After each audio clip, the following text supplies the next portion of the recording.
Zone 6 Vadodara Vapi સુરતથી છે. હું કીર મહેતા અને મારો ભાઈ અક્ષત મહેતા વિદ્યાનંદ સ્વામી આચાર્ય વિશે માહિતી આપીશું. ભાઈ, તને વિદ્યાનંદ સ્વામી વિશે ખબર છે?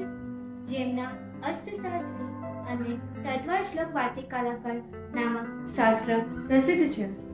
હા, વિદ્યાનંદ સ્વામીનો જન્મ કર્ણાટક પ્રદેશમાં એક બ્રાહ્મણ પરિવારમાં થયેલું હતું.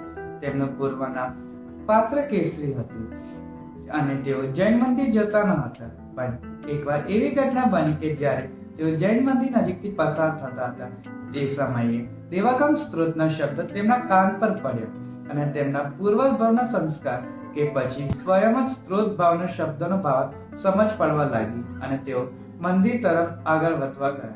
જેમ જેમ મંદિરમાં આગળ વધતા ગયા તેમજ તેમના સ્ત્રોતના શબ્દનો ભાવ એકદમ સ્પષ્ટ થઈ ગયો.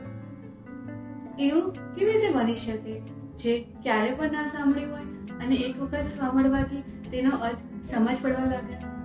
હા, આ આચાર્ય વિદ્યાનંદ સ્વામીનો પૂર્વભાવનું ફળ હતું. તેઓ સ્ત્રોતના ભાવગ્રહણથી ભાવરૂપી વિદ્યા પ્લસ આનંદ વિદ્યાનંદ બની ગયા અને તેઓ અલ્પકાળમાં આત્મધ્યાન પ્રાપ્ત કરી દ્રવ્ય ભાવપૂર્વક નંદીસંગ આચાર્ય સાથે જૈન દીક્ષા પ્રાપ્ત કરી અને તેમની રચનાઓ આપ્ત પરીક્ષા, પ્રમાણ પરીક્ષા, પાત્ર પરીક્ષા, સત્યશાસન પરીક્ષા અને શ્રીલોક પાર્શ્વનાથ શ્લોક જેવી ઘણી રચનાઓ લખી હતી. જી વિદ્યાનંદ સ્વામીનો જય હો. निर्ग्रंथता की भावना अब हो सफल मेरी, बीते अहो आराधना में हर घड़ी मेरी. आवा समस्त दिगंबर निर्ग्रंथ मुनिराज नो जय हो.